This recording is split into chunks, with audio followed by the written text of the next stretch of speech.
A warning from the team at Rerez. The following title contains a game-breaking glitch when you attempt to play without a memory card inserted in your Nintendo GameCube. This glitch prevents you from completing the first world and traps you in an endless loop of gameplay that will haunt your very existence. If you have to play it, make sure you save it. Requires a memory card? What game would torment their players in such a horrific way? Charlie's Angels is a video game developed by Neko Entertainment and published by Ubisoft for the PlayStation 2 and GameCube in 2003. The game is based on the Charlie's Angels films from the early 2000s, which were a revival of the Charlie's Angels TV series from the 1970s. The plot follows three women who work as private investigators for millionaire Charlie Townsend, who famously is only ever heard as a voice on a speakerphone. This isn't the first time we've seen Ubisoft make a video game based on a female-focused crime-fighting property with private investigators. Anyone remember that, VIP game we had so much fun playing? You press the X button 5 times and your character automatically takes out the boss. Seriously, we're not pressing anything. This is just happening. This is the end of the game.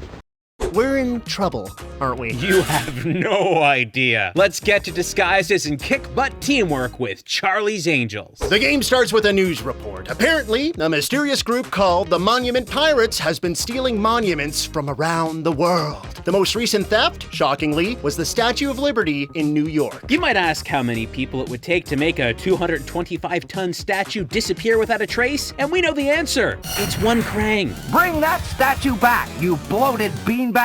But in case it wasn't stolen by an interdimensional space brain from the future riding a giant exosuit, the president hires Charlie and his angels to find out who did. Everyone gathers at the Charlie's Angels headquarters for Charlie's assistant Bosley to give them their assignment. A giant cargo ship was spotted off the Easter Island coast. It's currently on stopover in Los Angeles. Wait, I thought in the 2003 Charlie's Angels sequel that Bosley was played by Bernie Mac. Yeah, he was. What's happening, Charlie? Oh, I get it. The game couldn't get the original stars to do the voice acting, and they brought in a bunch of bad sound-alikes, right? Incorrect. Cameron Diaz, Drew Barrymore, and Lucy Liu all reprised their roles as the Angels. But they stopped at Bernie Mac. And Angels, try not to sink the boat. Our insurance company might not appreciate it. Probably hope that could just slip by. Fake Bernie gives the Angels their first mission: investigate a cargo ship in Los Angeles that might be related to Lady Liberty's theft in New York City. But before we start that mission, it's time for an epic Charlie's Angels intro!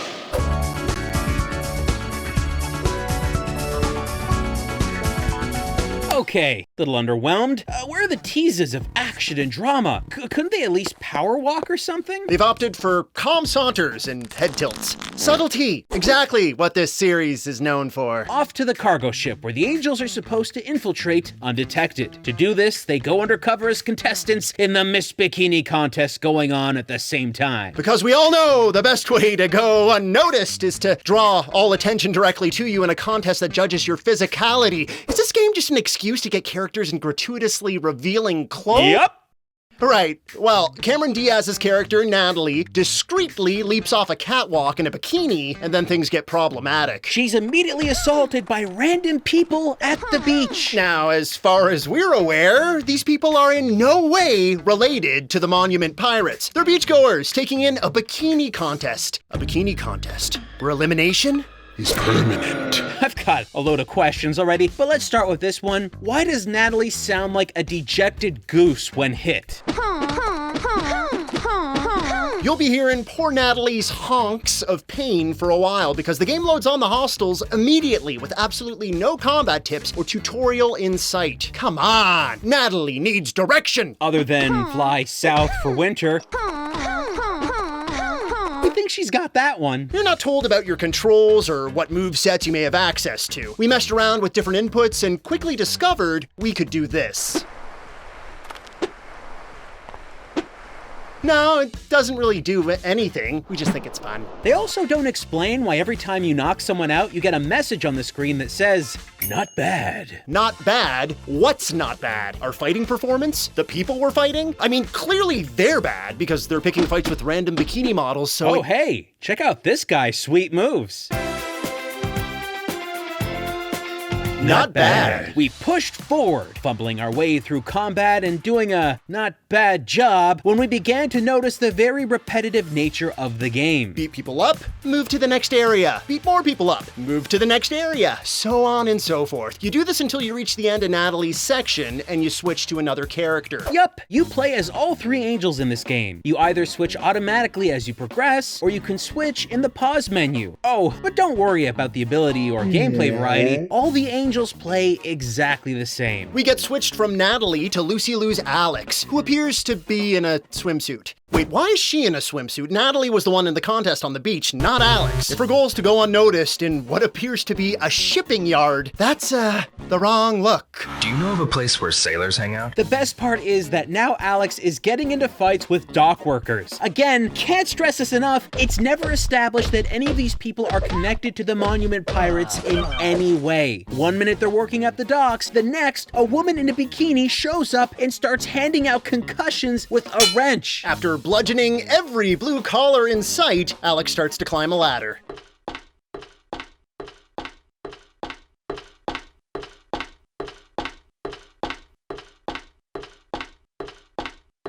Look, if you're gonna make us sit here for an hour and watch this horrible character model skitter up the side of a tetanus pipe, at least animate it properly. Her hands and feet aren't matching the freaking rungs of the ladder. Turns out a lack of attention to detail is the name of the game. Check out the sequence where Natalie hops in a motorboat and drives off. Looks like the boat model's, a few feet over that water texture. By the time we made it onto the cargo ship where the actual enemy is supposed to be, the combat was already starting to wear super thin. In our frustration, we tried to run past the enemies here. Yeah, but don't do this. The game doesn't like when you do this.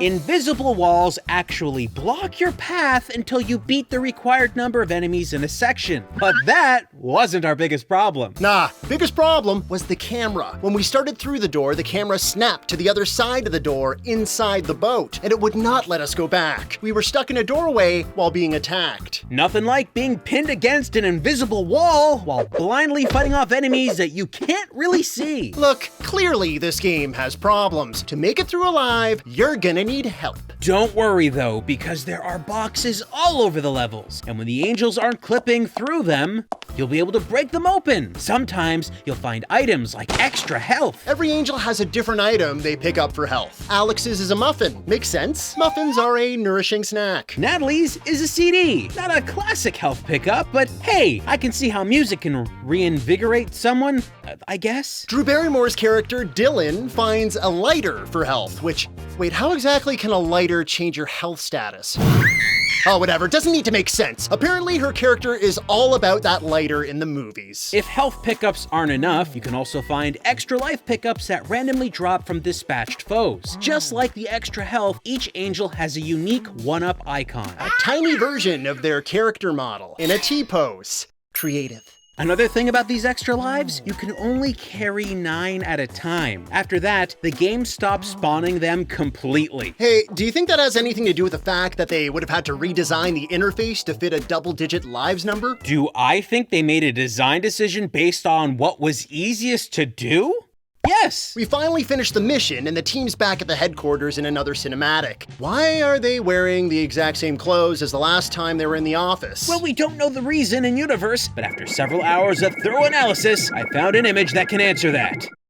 Oh, right. Speaking of cost cutting, in this scene, Charlie refers to the tattoo Dylan found on the captain. Wait, when did Dylan find a tattoo? No, wait, when did Dylan find a captain? That was nowhere in the gameplay we just finished. Is every story beat gonna be an off-camera moment spewed into exposition later? The non-existent tattoo directs the team to an Alaskan militia group called Silent Winter. They now have to infiltrate their base for information. In Alaska, we get our first hands-on with the game's combo system. And gotta be honest here, we don't really understand the benefit of it. The fights seem exactly like they were before, but now we get combo appearing in the center of the screen. If anything, this change is a detriment to gameplay as the combo animation needlessly slows the already awkward flow of combat. Something to make this game even longer to play. Perfect. Our not bad messages from before have now been replaced with the occasional good after combos. What do these mean? Turns out there's an arbitrary system in place that ranks how efficiently you fight. Does the game ever explain this? Does it really matter how good or bad your ranking is? Nope. Heck, we don't even get a pat on the back for kicking this guy onto a flaming barrel and cooking his body into nothingness. We thought we deserved some kind of trophy. Speaking of visual oddities, what exactly is Alex wearing on her head here? Looks like some kind of nest. Does anything remotely interesting happen in this part of the game? There's another ladder climbing sequence. Takes over 15 seconds. So action-packed, it hurts! Eventually, Alex gets to a generator and calls the other angels to say she's cutting the power. Instead of pulling a switch or doing something technical, she kicks it, which actually works. More on this later. We switch over to Dylan, and we make impossible jumps up a set of stairs. I can't stop watching this. It's terrible and beautiful, and I love it. BAM! Grenade attack! The enemies have officially graduated from close quarters combat to lobbing grenades from off screen that you have no way to defend against. Maybe this wouldn't be so bad if you could control the camera angle, but you can't. You can't move it to see what enemies are ahead. But of course, the enemies always see you. Can we talk about the level design in this game? Because after playing just a few minutes of this section, I feel like I'm losing my mind. Sure, here Dylan's going through a floor in this generic office building, and here she is on the next floor up. You notice any resemblance? It's like they copied and pasted the entire section without changing a thing. Oh, they did change something. They did. Yeah, this corkboard was moved to the other side of the door. A choice like that seems like about as much effort as was put into the design of the Silent Winter boss fight. See, normally you can low-effort button mash your way through fights against dumb, incredibly easy AI drones like we're doing right here, but for the boss, they chose to... Oh, no, wait, that was the boss. Oh. Mission accomplished! Back to the Angels' headquarters, where the gals are, surprise, surprise, in the same clothes from the previous cutscenes. We'll just assume it's their lucky mission-accepting outfits that can never be washed. Intel the Angels gathered in Alaska points to a house in Mexico. The new target is an old adversary from the movies, the Thin Man. Now they're off to Acapulco. As you'd expect, the gameplay in this level is very similar to what we've already dealt with, consisting of simple, repetitive beat-em-up sections. There are some exciting new melee weapons, though, like a stick.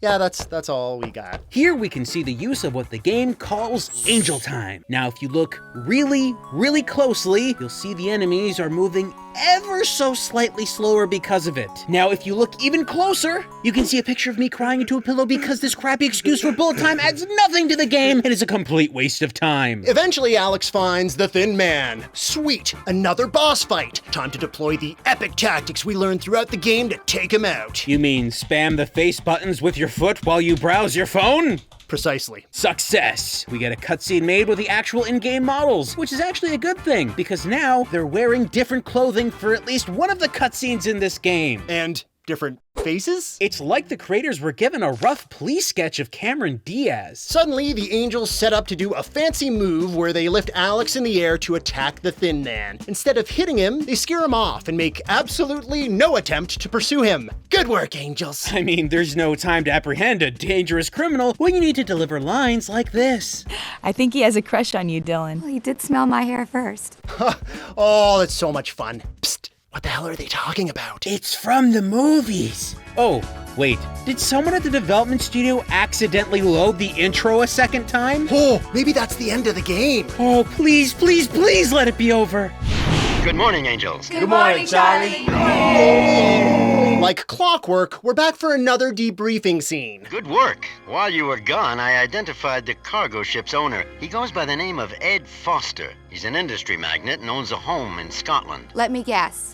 We're going to pay him a visit. Charlie is sending the Angels to Scotland to investigate the owner of the cargo ship from before. This scene has a weird problem. You mean how Bosley throws a muffin on the floor with absolutely no context? No, I honestly can't say that's what I meant. See, in this scene, they set up that their current target lives in a castle in Scotland, and Bosley says, We know that Foster's quarters are located in the heart of the dungeon. That's where I suggest you look for him. Then Natalie volunteers Alex to take the lead on this mission, to which Alex replies, Why am I the leader every time black leather and a whip is involved? Did she just say black leather and a whip? Yep. Bosley didn't say anything about leather and a whip, did he? No, that line comes out of nowhere. It's an old Scottish castle. It's like they need to take everything to erotic extremes. What, if the angels have a stakeout at a public library, do they dress up as giant, sexy books? No, stop it. No, that's stupid. Sure enough, when the level starts, there's Alex dressed up. Oh no, we were wrong. She totally fits in. Let's just give her the benefit of the doubt and agree that her outfit makes sense in an old Scottish castle. What's the use of getting all incognito when she immediately blows her cover by kicking the snot out of everyone in sight? Bill, there seems to be a dominatrix outside beating up the groundskeepers. Meanwhile, elsewhere in the game, we're still having trouble with basic exploration. During our playthrough, we've been hunting for the hidden collectibles scattered throughout the levels. There are film reels and memory sticks that, when collected, unlock bonus videos and pictures.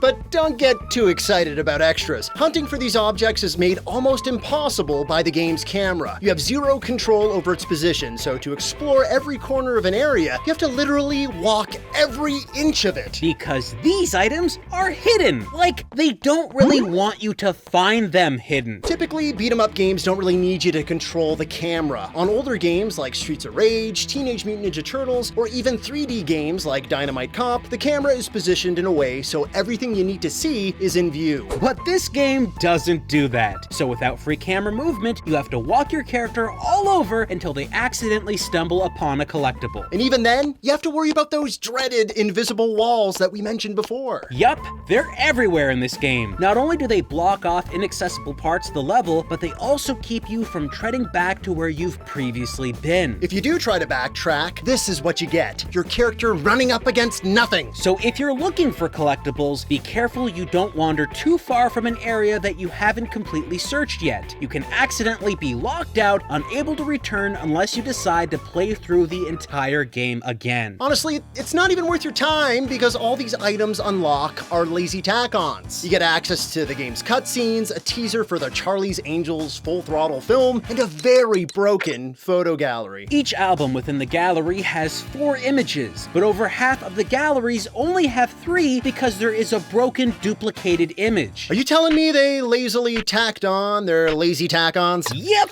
Anyway, back to Scotland for one last moment of excellence. Natalie has to open the entrances for the other girls. She comes across a complex machine that controls the gates. So what do you think she does? Seems like every time the angels find an apparatus that doesn't have a keyboard or some kind of button, they just kick the crap out of it. Some elite, highly trained agents right there. Boom! Smells like we're back at HQ. And Bosley's muffin is back too. Good to have the most intelligent member of the team back. Now, the angels have a lead indicating a theft will occur in the Forbidden City in China. The angels have to prevent the theft of the Emperor's throne. In the Forbidden City, you will see impressive sights like fountains that have water that isn't animated and doesn't move, just like real life. You'll also spend time spinning Natalie's model, because it looks incredible. Speaking of incredible, we just discovered this kick move. The angel leaps in the air and quickly kicks a couple of times before landing. Other than being entertained by those 3 things, this is probably the most bland level we played in the entire game. All of the sections here look very similar and completely unimpressive. It's shocking that they put so little effort into one of the most visually stunning palaces in the world. The level ends with Alex fighting the Thin Man again. Then we see the throne being airlifted away while the Thin Man cackles with laughter. Better luck next time, Alex. Well, the joke's on the Thin Man. They didn't get the Emperor's throne. What do you mean? The designers for the game didn't model the right throne. That is actually the bench from the throne of the Hall of Middle Harmony. The main throne, the big one, the one that people would likely want to steal, that's the Emperor's throne in the Hall of Supreme Harmony, also known as the Dragon Throne. It looks way bigger than the one they stole. You're telling me they put the wrong throne in the game? They didn't do the research and picked any old picture of a chair in the Forbidden City and just based it on that? I know. Shocking. Truly. Back for another cutscene in HQ. Good morning, angels. Good morning, Charlie. good news. The data you downloaded at the Thin Man's hideout indicated the whereabouts of Foster's private little museum. Bosley will fill you in. You know, watching all these clips, something's really been bugging me. Sometimes the characters' mouths look like they don't really match up with the dialogue. I mean, sure, they're clearly reusing assets and not putting much effort into gameplay, but this looks so bizarrely off. What we're dealing with here is an ultra-secret military compound buried at the bottom of the Grand Canyon. Remote, discreet, and undetectable by satellite, right? Undoubtedly difficult to access. Probably very well guarded. With a security system that's state-of-the-art. What if I were to tell you that it doesn't match? Because they're not speaking English. But they are speaking English. Oh, it would seem so, but there are 2 languages on the GameCube version of this game, English and French. Just watch one of these clips again with French turned on. Nous avons affaire ici à un complexe militaire ultra secret, enterré dans le Grand Canyon. Loin de tout, discret et indétectable par satellite, évidemment. Terriblement difficile d'accès, avec des gardes armés jusqu'aux dents. Et un système de sécurité à la pointe de la technologie. C'est parti! No, they didn't. Yes, they did! Bonjour les filles! Bonjour Charlie! See, developer Neko Entertainment is a French company. For whatever reason, the animators chose to match the mouths to the French voice actors and not the American stars of the film the game is based on. La seule chose qu'il ait senti de près aujourd'hui, ce sont mes bottes. Is this game done yet? I feel like I'm about to pop a blood vessel. Almost. The mission to find the Statue of Liberty continues. They now know where the main bad guy's hideout is. It's a compound buried at the bottom of the Grand Canyon. The angels head to the canyon, wearing orange jumpsuits that make them look like escaped convicts. Dylan's clothing has got to be the worst though. The top of her jumpsuit is left open, showing off her bra underneath. But the designers chose to make that particular piece of clothing the same color as her skin, so she looks like she's kinda topless this entire level. Brave, pervy choice. Just like the rest of this game, they're fighting off more and more enemies from all over, including milkmen, who are, well, they seem to be out of place, to be honest. Natalie uses her amazing combo attack that we call Butt Bump to bump an enemy off a ledge. Butt attack! Throughout the level, you'll notice that parts of it are not functioning properly. Physics seem to be off or something. Here we see a recently knocked over enemy that just sorta floats down the road. This happens a lot in this level. It didn't happen in any of the other levels we played, but it happened so often here that we think it might have been an intentional design choice. Maybe. You know what we're confident wasn't intentional? The abysmal enemy AI. Come on, buddy, just walk around the fence. You're making this game longer than it needs to be. The game continues, and we beat up some helicopter pilots. We assume we're gonna fly that helicopter over there somewhere, when suddenly... Alex has a jetpack! Why? How? What is even happening anymore? Never mind. Now all the angels find themselves in a warehouse. At the center of the warehouse, the Statue of freaking Liberty. This is just the pinnacle of stupidity. This game wants us to believe that these criminals just picked the Statue of Liberty off of Liberty Island in one piece and placed it on a boat. Sailed that boat all the way to Los Angeles without the authorities catching on. Then from LA they got it, still in one piece mind you, all the way to the Grand Canyon, one of the most visited tourist spots in the country, without anyone detecting it. Cut to Natalie mid-fight with a guy in a white suit. This literally just happens. We have no idea who this is or where they came from. He doesn't even have any lines. We'll just assume something got cut out. Alex decides to deface a priceless monument, and the Statue of Liberty's torch drops on Mr. Whitesuit. We'll repeat that. She rips off the multi-ton arm of a huge metal statue by herself with no tools or anything. Just brute angel strength. Now he's trapped in a little makeshift jail. That's fun. Except in reality, he should have been crushed to a bloody paste by the torch's flame, which is strangely absent here. Charlie calls in and has a full conversation with the angels in the middle of the enemy compound through the enemy's PA system. Good morning, angels. Good morning, Charlie. Wait, what? Good morning, angels. Good morning, Charlie. Charlie says he's sending the girls on a celebratory trip to Hawaii. Then they hear police sirens and run off. The end. No, I do not accept this as the ending of the game. That's awful. We did not play all 3 hours of this exercise in stupidity just to find out the gals go to Hawaii. Give us something else. We have questions. Who were the monument pirates? Where did they come from? What was the purpose of stealing monuments? How did they possibly pull off what they did? Why did the angels run off at the sound of police sirens? Looks like we may never have answers to those questions, but if you're wondering how Charlie's Angels on the GameCube is, well, it's just bad.